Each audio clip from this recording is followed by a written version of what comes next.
Komishinari poolisiitiin Araarsaa Mardaasaa.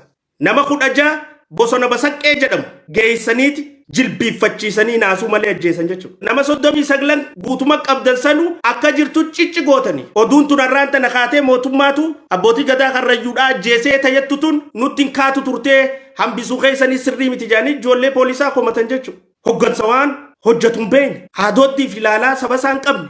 Tun qoftiin gahaadha. Hoggansa mataarra jiru itti gaafatamaa taasisuuf. Reefka sanii wajjin ammaas guyyaa 4 bulchan jechuudha. Hanga reefki xiraawee ajaa'ee tortorutti guyyaa 4 poolisni waraanni dirqamatti kanname raawwata. Yoo ijoolleen amma na eeydu ajajamtee hangaasaa kuchiisaa jaaniin hammeenya ijoolleetii miti ijoolleen ajaja raawwatti. Ajjechaa karrayyuu wal qabattu. Yaa'u dhageessanii jirtan isinitti himanii jiran. Ajjechaan karrayyuu wajji wal qabattu tana mana asistuu jechuudha. Tana mana asistu. Dhugaadha. Shira hojjetamee jira. Akkatti hojjetamee jira. Gaafa 22 ganama poolisni dhaqee isaan marsee jechuudha.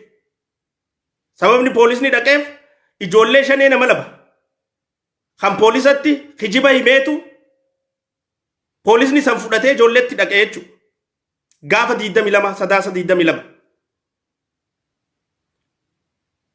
Gaafa 22 gizeetti dhaqan nama 39 qaban jechuudha. Nama 39 qaban. Nama 16 bosona Basaqqee jedhamu geessaniiti jilbiiffachiisanii naasuu malee ajjeesan jechuudha. Naasuu malee. Hin qabsoofne miti tanaaf. Naasuu malee. Eega qabamee namni maaf ajjeefama? Hidhuun osoo danda'amu. Mana murtii dhiyeessuun osoo danda'amu. Sababni ajjeefamuuf maal? Nam 16 jechuudha. Bosona Basaqqa jedhamutti jilbiiffachiisanii fixan. Dhugaan tanuma. Lamaatu kana keessaa bahe. Kan ajjeefamin. Lameen bahe kana kan lubbuun bahe kanaatu dhugaa tana baase. Warra lamaan sana amma maqaa isaanii himnu jechuun nageenya isaaniitiif. Osoo maal jaa jechuun abbaan silaa waan kana gaggeesse. Osoo nama 23 nama 39 guutuma qabdan sanuu akka jirtu cicci gootanii. Osoo akkas gootanii bakka takka fixxanii. Oduun tun har'aan tana kaatee mootummaatu abbootii gadaa karrayyuudhaa ajjeesee tayyattu tun nutti hin kaatu turtee hambisuu keessanii sirrii miti jedhanii ijoollee poolisaa komatan jechuudha. Shaneedha jedhanii akkas godhan. Jarri shanee miti immoo. Uummata Oromooti. Karrayyuun nan laallattu. Yoo anaaf abbaan kiyya dhalchuu baatellee karrayyuun obboleeyyan kiyyaami Oromoomi. Yoo haati tiyya naa deessuu baatellee karrayyuun Oromoomi Oromummaami tan nuti obboleeyyummaan itti qabna waliin jennu tun.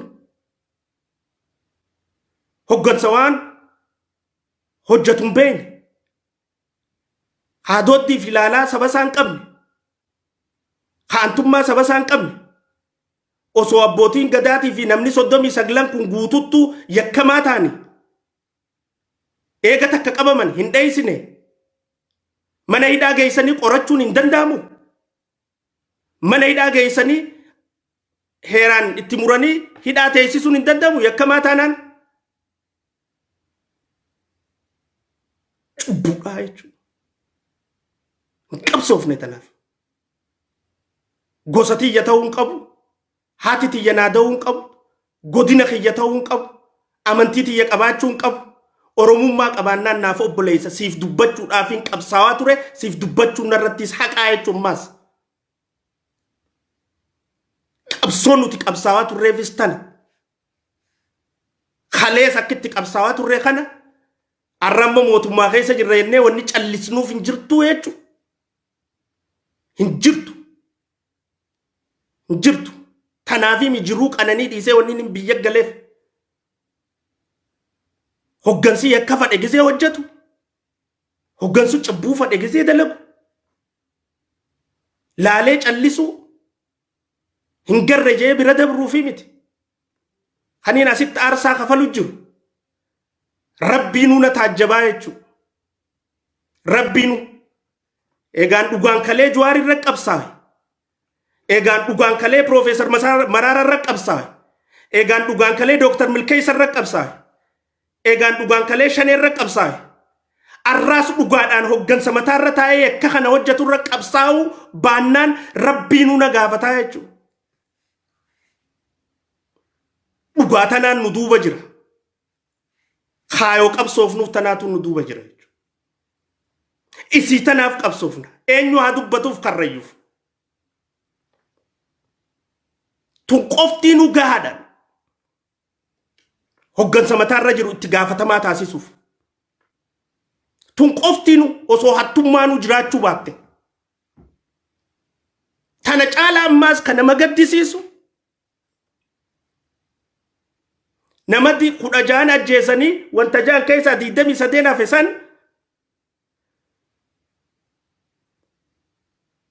keessaa tokko osoo tumaniiti ajjeesan.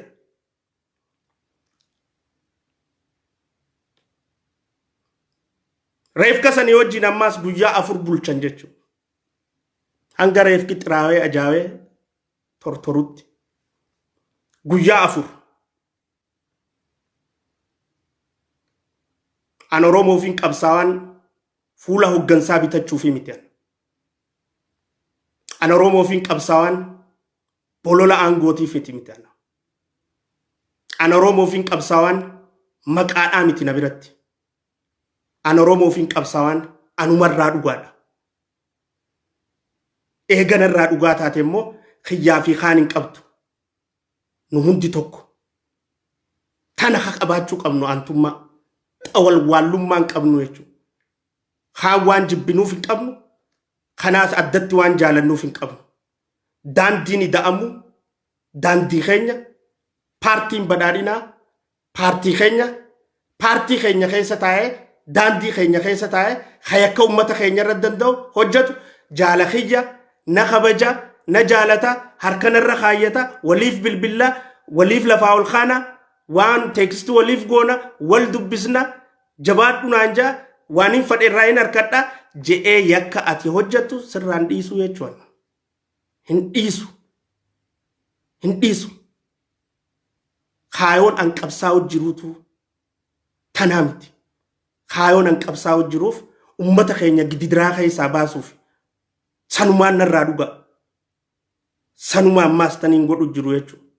Malee paartii takka keessa waliin jirra hojmaata paartiiti maarree paartiiti indalagu as keessa yallamee aysaram bacirrash kun hundi kataa'u jiru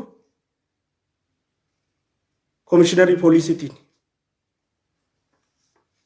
Araarsaa Mardaasaa Oromoon araraafamuun qabdu rakkachuun qabdu. Poolisoonni keenya bakka hunda jirtan gootummaa keessan ni beeyna. Aantummaa isin qabdan ni beeyna.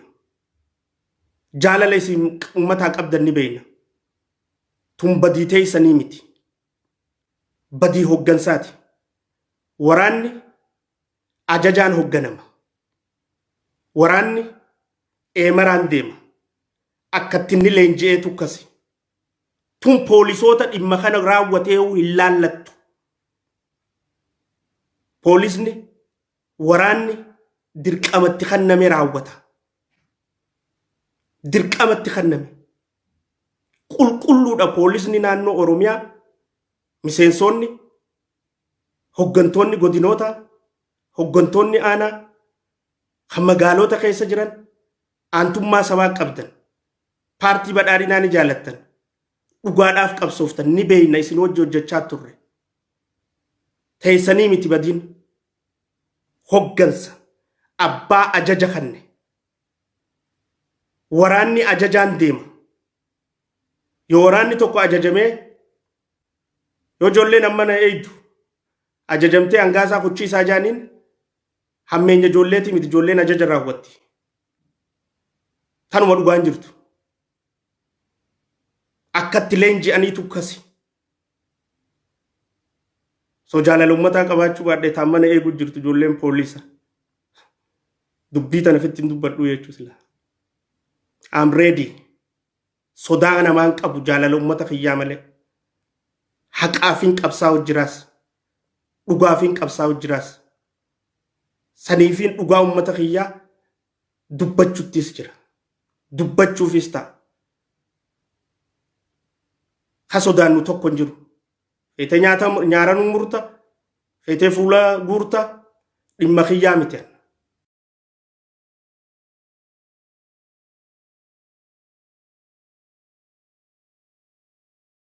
አሸባሪው ፋኖናም የአማራ ክልል ታጣቂዎች በአዲስ መልክ በወሎ ኦሮሞዎች ላይ በከፈቱት ጥቃት እስከ አሁን ከ10 በላይ ንጹሃን ሰዎች መገደላቸውን ነዋሪዎች ገለጹ።